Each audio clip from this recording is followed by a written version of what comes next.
High বন্ধুরা, আজকে আমরা টাইম অ্যান্ড ডিস্টেন্সের তৃতীয় পার্টটি নিয়ে আপনাদের সামনে উপস্থিত হলাম। তো আগের দুটো পার্টে বিস্তারিত টাইম অ্যান্ড ডিস্টেন্সের যাবতীয় অঙ্ক আমরা দেখিয়েছি। তো এই পার্টটিতে আর বিশেষ কিছু ম্যাথ নিয়ে চ্যাপ্টারটা পুরো কমপ্লিট করার ইচ্ছা আছে, তো সেটাই আমি চেষ্টা করব। যেহেতু আগের প্রিভিয়াস যে ভিডিওগুলো রয়েছে সেইগুলোতে আমি ডিটেলস বর্ণনা করে দিয়েছি, তো এই ভিডিওটিতে আমি তেমন কিছু আর আলোচনা করব না, সরাসরি আমি এক্সাম্পল বা উদাহরণের দিকে চলে যাব এবং অঙ্কগুলো করব। তো যাই হোক, আমি প্রথম অঙ্ক পড়ছি। দেখুন, এ star is 8.1 into 10 to the power 13 কিমি away from the earth. Suppose light travels at the speed of 3.0 into 10 to the power 5 3.0 into 10 to the power 5 কিমি per second. How long will it take light from star to reach the earth? অর্থাৎ একটি তারা 8.1 into 10⁻13 কিমি দূরে অবস্থান করছে এবং সেটা থেকে আলো যদি প্রতি সেকেন্ডে 3.0 ইন্টু 10⁵ কিমি বেগে আসতে থাকে, তাহলে আলোটি কতক্ষণে পৃথিবীতে এসে পৌঁছাবে। তো দেখুন, অঙ্কটা খুবই সোজা। এটা ফিজিক্সের কোনো ম্যাথ নয়, তবে দেখতে খানিকটা ফিজিক্সের ম্যাথের মতন, কিন্তু এটা টাইম অ্যান্ড ডিস্টেন্সেরই ম্যাথ। তো দেখুন, আমি করছি। মোট দূরত্ব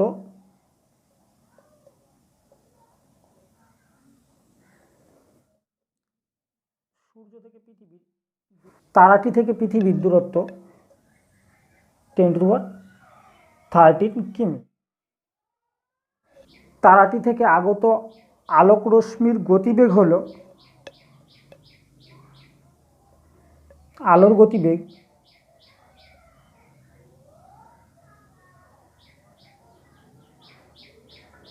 3.0 ইন্টু 10⁵ কিমি পার সেকেন্ড। ক্লিয়ার? এই কথাটির অর্থ হচ্ছে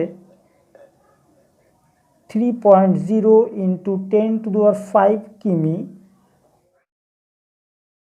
কিমি যায় 1 সেকেন্ডে।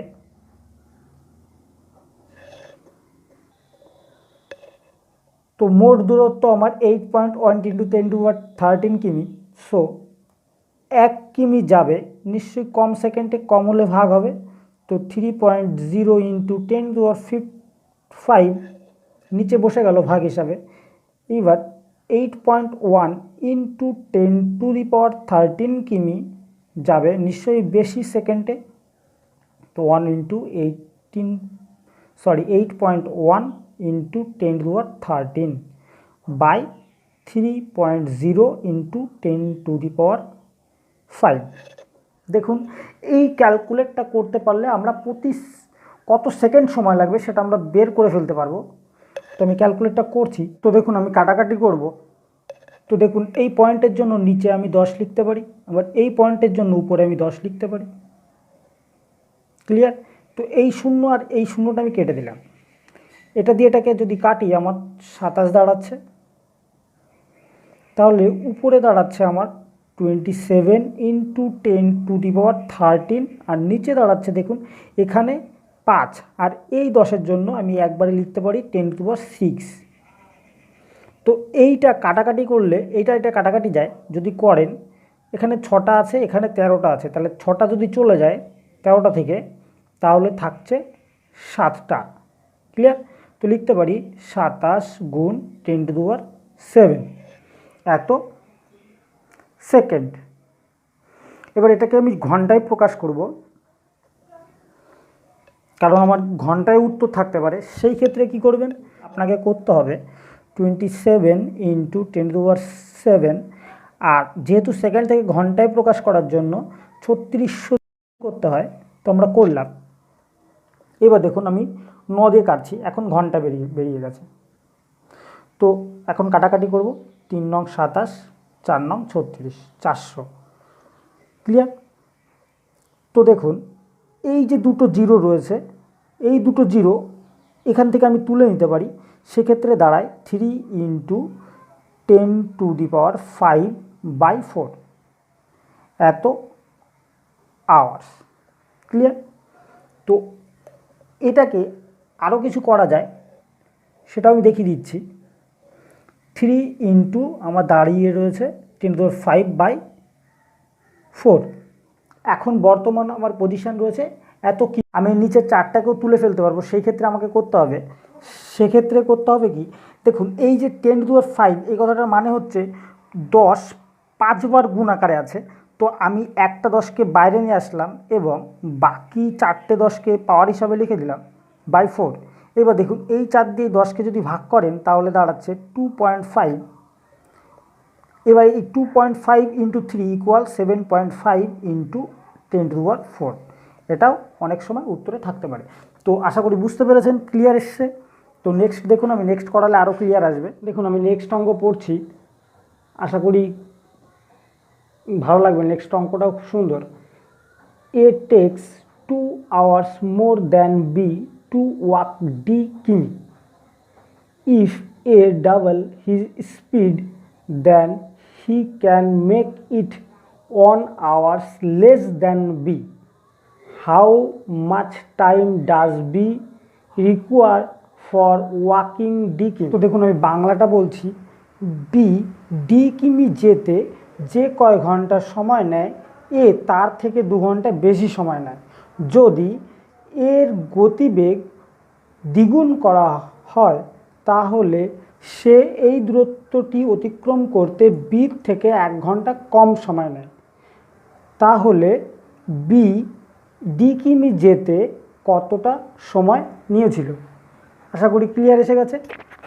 এবার চলুন আমরা অঙ্কটা করব। আমরা ধরে নেব, মনে করি বি ডি কিমি যেতে x ঘন্টা সময় নেয়। ক্লিয়ার?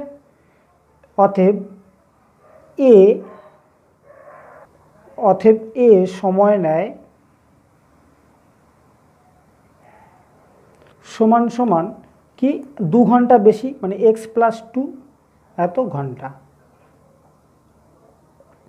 এইবার দেখুন বলেছে এর স্পিড যদি ডবল করা হয় তাহলে যে সময় লাগবে সেটা বি থেকে 1 ঘন্টা কম, তাই না? তো যদি এর গতিবেগ দ্বিগুণ করা হয়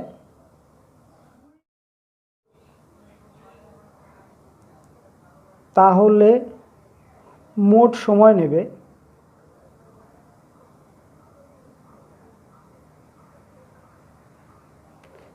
কি ডি কিমি যেতে।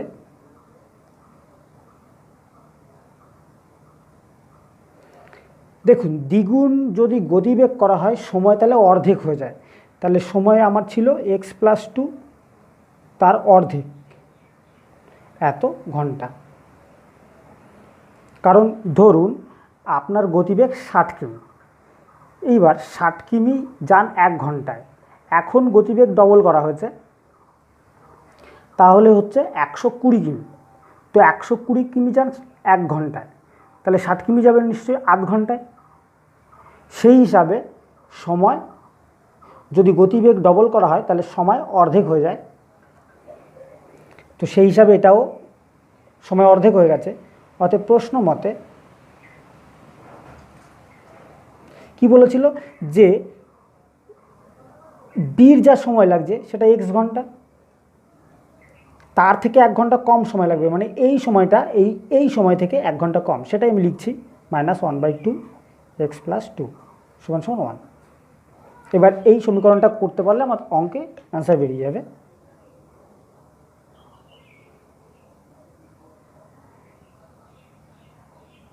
2 সমান সমান 1, 2 2x মাইনাস এক্স মাইনাস 2।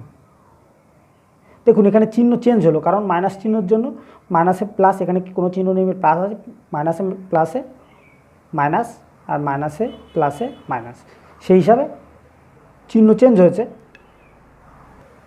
তো দেখুন দাঁড়াচ্ছে এক্স মাইনাস 2/2 ইকুয়াল 1, বা এক্স মাইনাস 2 ইকুয়াল 2, বা এক্স ইকুয়াল 2 + 2 সমান সমান এক্স ইকুয়াল 4। তাহলে মোট আমার সময় লাগছে 4 ঘন্টা। তো এটাই আমার অ্যান্সার। আশা করি ক্লিয়ার এসছে। নেক্সট দেখুন আমি নেক্সট দেখাচ্ছি, নেক্সট দেখালে আরও ক্লিয়ার আসবে। তো চলুন নেক্সটে যাই। এখন আমি নেক্সট করছি a walk at a uniform rate of 4 কিমি an hours and 4 hours after his start, B cycles after him at the uniform rate of 10 km an hour. How far from starting point will B catch A? অর্থাৎ এ 4 কিমি গতিবেগে হাঁটতে শুরু করলো, 4 ঘন্টা পরে B 10 কিমি পার ঘন্টা গতিবেগে সাইকেলিং করতে শুরু করলো।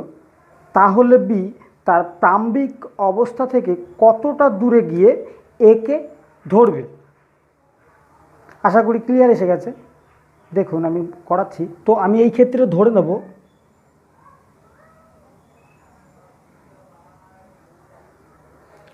এই ধরনের অঙ্কের ক্ষেত্রে সবসময় সময় ধরে নিতে হয়। তো আমি সময় ধরে নেব, মনে করি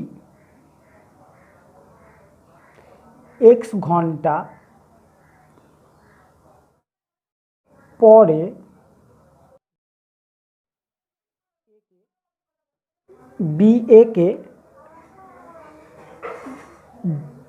ধরতে পারবে। এই কথাটির মানে হচ্ছে বি এক্স ঘন্টা চলেছে মোট, সেই হিসাবে বি এর গতিবেগ যদি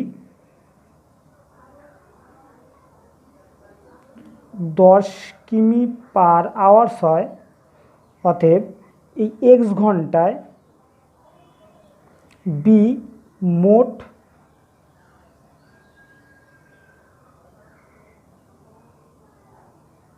সাইকেল চালিয়েছে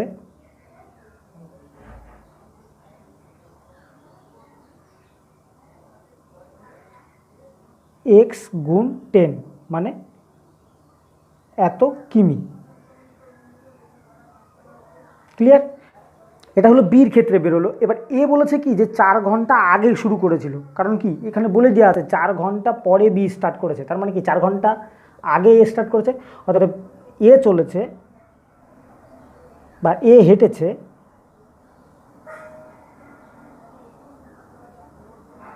সমান সমান এক্স প্লাস 4 এত ঘন্টা। অতএব এ এক্স প্লাস 4 ঘন্টায় মোট যাবে, দেখুন যেহেতু এর গতিবেগ 4 কিমি ছিল, তাহলে 4 এর সঙ্গে টোটাল ঘন্টাটা যদি গুণ করে দিন, তাহলে টোটাল দূরত্বটা পেয়ে যাব এত কিমি। ক্লিয়ার? এইবার বলেছে যে এই যে এ যতটা দূরত্ব গেছে, এই বিও কিন্তু ততটা দূরত্বেরই সমান। তাহলে প্রশ্ন মতো আমরা লিখতে পারি 4 × x + 4 = 10x। তাহলে 4x + 16 = 10x। 16টা এই পাশেই রেখে দিলাম, 4টাকে এই পাশে নিয়ে আসলাম, দেখুন 6 হয়, 6x বিয়োগ করলে 6x হয়। তো x = 16/6, কাটাকাটি করলে দাঁড়াচ্ছে 8, এদিকে দাঁড়াচ্ছে 3। তো এত ঘন্টা পরে তারা 8/3 ঘন্টা পরে বি একে ধরতে পারবে, তাই না? তো আমার তো ঘন্টা চাইনি, আমার চেয়েছে দূরত্বটা চেয়েছে। তো এই ঘন্টায় বি কতটুকু গেছে সেটা বের করব কি করে? বির গতিবেগ যেহেতু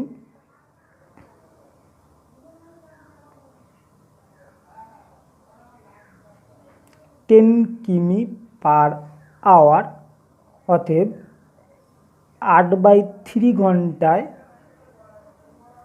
মোট দূরত্ব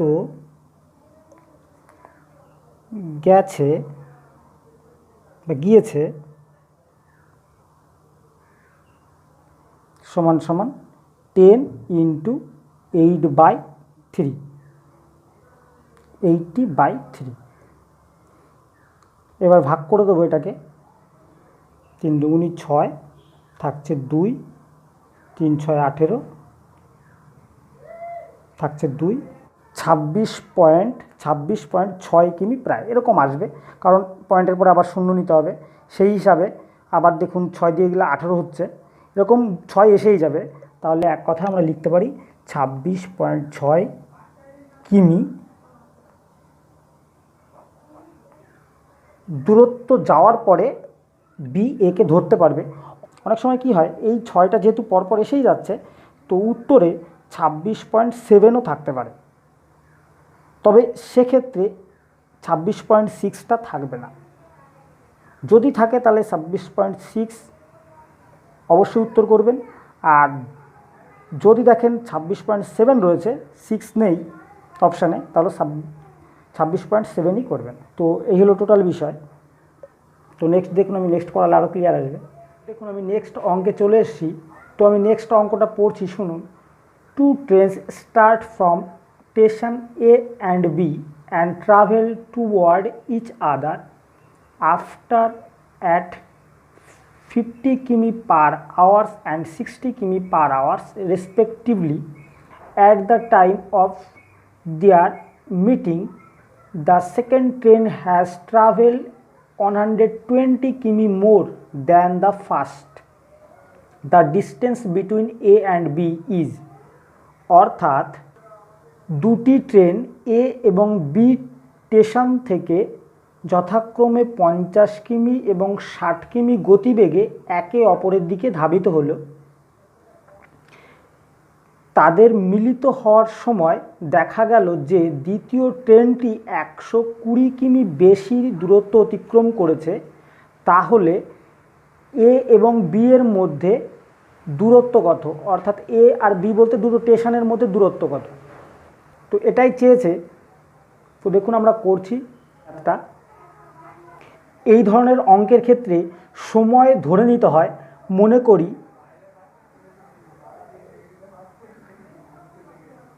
ট্রেন দুটি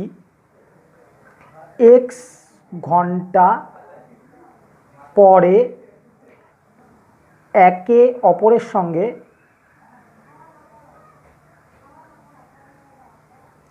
মিলিত হবে।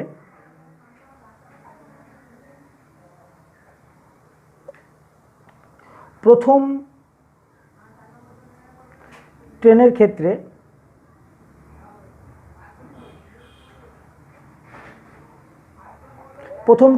দেখুন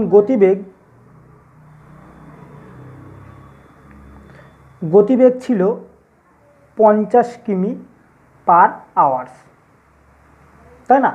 তাহলে x ঘন্টায়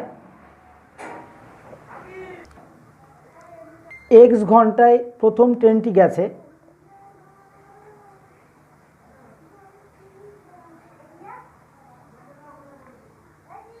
দূরত্ব অতিক্রম করে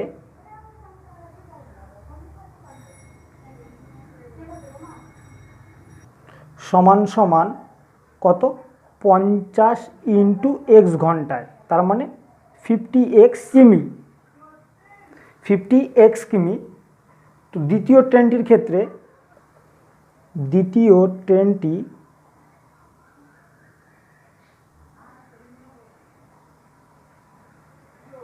ক্ষেত্রে গতিবেগ কত ছিল? গতিবেগ ছিল 60 কিমি পার আওয়ার। তাহলে x ঘন্টায়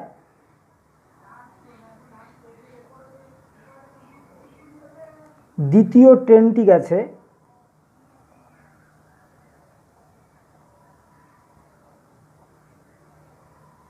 দূরত্ব অতিক্রম করে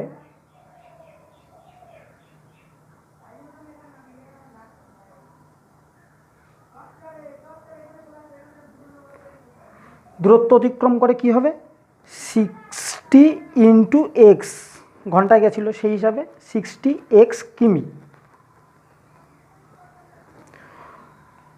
তো প্রশ্ন মতে দেখুন এই যে দূরত্বটা দ্বিতীয় ট্রেনটা গেছে আর প্রথম ট্রেনটা যে দূরত্ব গেছে এদের গ্যাপ রয়েছে 120 কিমি বলে দেওয়া আছে। দেখুন তো প্রশ্ন মতে আমরা লিখতে পারি 60x মাইনাস 50x ইকুয়াল 120। তো এখানে দেখুন 10x ইকুয়াল 120, তাহলে x ইকুয়াল দাঁড়াচ্ছে অনলি 12। তো আমার টোটাল সময় যেহেতু x আমার সময় ছিল, টোটাল সময় লাগছে 12 ঘন্টা। ক্লিয়ার? এইবার দেখুন যেহেতু ট্রেন দুটি একে অপরের দিকে আসছে তাহলে এদের আপেক্ষিক গতিবেগ,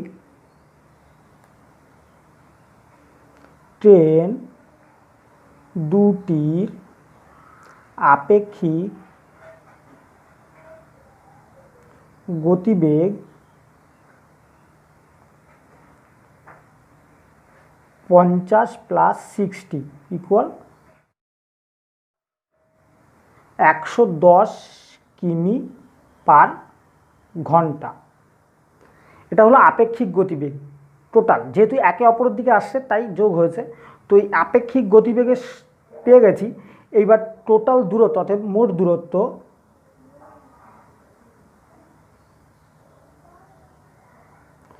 দেখুন, গতিবেগ জানি, সময় জানি, তাহলে সময়ের সঙ্গে গতিবেগ গুণ করলে মোট দূরত্ব পাওয়া যাবে।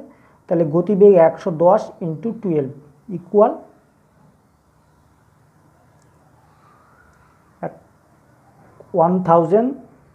1320 এত কিমি।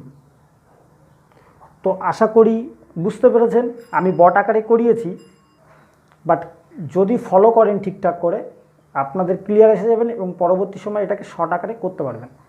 তো এই ছিল টোটাল আলোচনা। নেক্সট ডেতে আমি আবার আসবো নতুন একটা মেথড নিয়ে। তো আজকে এই পর্যন্তই, ভালো থাকবেন।